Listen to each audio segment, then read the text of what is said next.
What's going on at Frontier Park? I'm Kelly Henson, and I'll have the details coming up next. I'm Kelly Henson with LUTV News. Some area experts talked about Sundance and filmmaking. All of the details coming up next. July is when the Show Me Games start. There's over 40 different competitions, and you're encouraged to sign up. Linwood University hosted the MCA Sundance Experience in Young Hall, where several experts from the field of filmmaking talked to the students and guests about their experiences. I'm Kelly Henson for LUTV News. Winter Storm Nika has left the St. Louis metropolitan area covered with almost 5 inches of snow. All of the details later, coming up in weather. The Blues' Saturday triple overtime victory came with a cost. The 3-4 victory over the Chicago Blackhawks possibly cost them David Backes. Late in the game, Backes was hit illegally by Chicago's Brent Seabrook. Seabrook was later suspended for 3 games. Blues coach Ken Hitchcock said that Backes was all right, but he doesn't know if he'll be playing in Monday night's game. The Blues took a 2-game lead over the Blackhawks in the 7-game first-round series. Game 3 will be played in Chicago.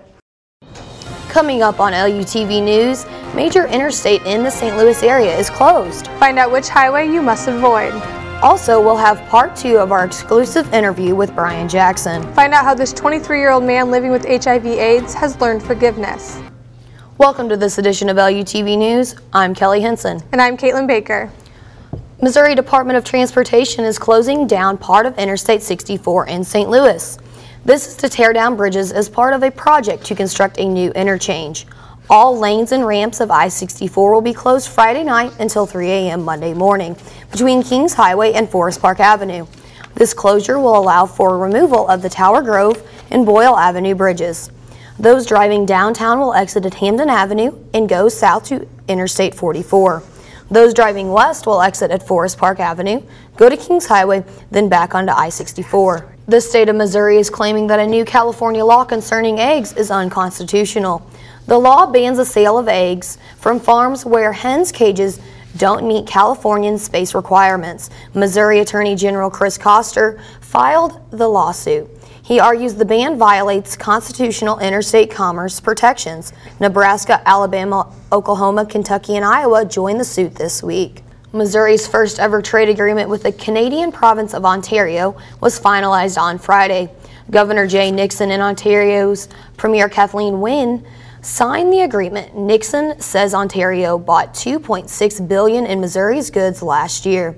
The agreement will ensure that that number continues to grow. Missouri already has a similar agreement with Quebec worth $3.2 billion. To keep informed of community issues is one thing, but it's not always easy finding ways to get involved. Linwood University's nonprofit administration department has launched a new web page to help. The site is a collection of volunteer opportunities aimed at connecting students to causes. To see it for yourself or find a volunteer opportunity, visit linwood.edu/community service. The end of June is a big problem for Normandy. That's when the bailout money from the state is expected to run out. If we're going bankrupt, we have to do something about it. Many people have ideas on how to fix Normandy. Driver Henson, candidate for Normandy School Board and an alumni, elaborates on what Normandy needs in order to be whole again. And if we do nothing about it, the state will take over, as they're planning to do, as the wheels are already in progress, 95% complete. But that 5% that's not complete, I would like to put on the brakes, convince the people that we can do it ourselves locally. Normandy has hosted many Normandy Strong rallies, hoping to get support of Normandy residents. Audience members applaud the speech given at the Department of Elementary and Secondary Education's public hearing on school unaccreditation. Another candidate for the Normandy School Board, John Phillips, has his own ideas on what Normandy should do. What I think Normandy needs approved, first of all, is a little more time. We have a fabulous new superintendent who's doing a lot of positive things, so time would be the most important thing. Second is we need more community involvement. We need parents specifically, students, and alumni. Although Normandy has received some financial help, they still need more. We've gotten a lot of support as a result of everything that's gone on this school year, and so we're very confident that we are going to be around and that our students will be able to attend our schools. Public Relations Manager for the Normandy School District, Daphne Dorsey, says the Normandy School District is confident that they will succeed. Well, our goal for the future is to remain open and operational. The Normandy School District is a vital part of this community.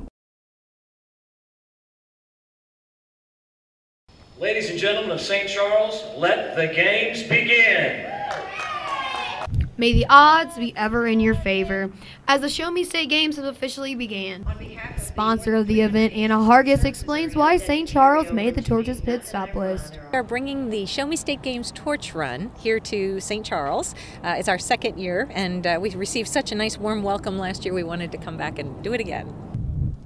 St. Louis militia members in traditional dress brought a little more fire to the torch run. Member Bill Breck was at the event to get the torch moving. It's kind of a kickoff ceremony, and so they'll have their ceremony, and then as the runners are ready to start, we'll fire the cannon as the signal to get things on the move. One of the runners got fired up by the cannon.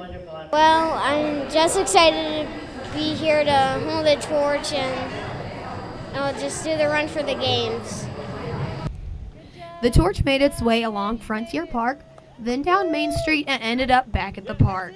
July is when the Show Me Games start. There's over 40 different competitions, and you're encouraged to sign up. Hargis is really excited about the upcoming Show Me Games, and she wants you to be too.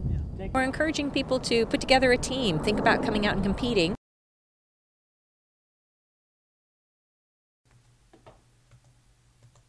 The first step in figuring out the FAFSA is understanding it. Lindenwood University FAFSA Verification Officer Candace Brooks spells out what FAFSA really means. FAFSA stands for the Free Application for Federal Student Aid, and it's basically the application we use to determine a student's eligibility for federal aid. When I say federal aid, that's grants and loans. A lot of students don't think it includes loans, but it does. Students may encounter problems while trying to wade through the FAFSA application. LU student Joe Maltos shares his frustration.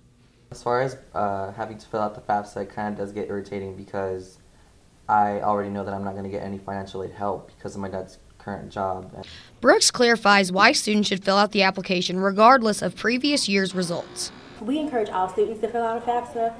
Even for the students who assume they will not receive anything, we want to eliminate that what-if factor. We would never want a student who thinks just because their parents make a lot or anything like that, that they won't be eligible for something, because some grants have higher EFC standards. Some students even have issues finding the correct website. Lindenwood University student Dakota Schultz describes his FAFSA complication. I went to FAFSA.com, I filled out all the information, and then I ended up calling this number, and the guy walked me through the whole process again.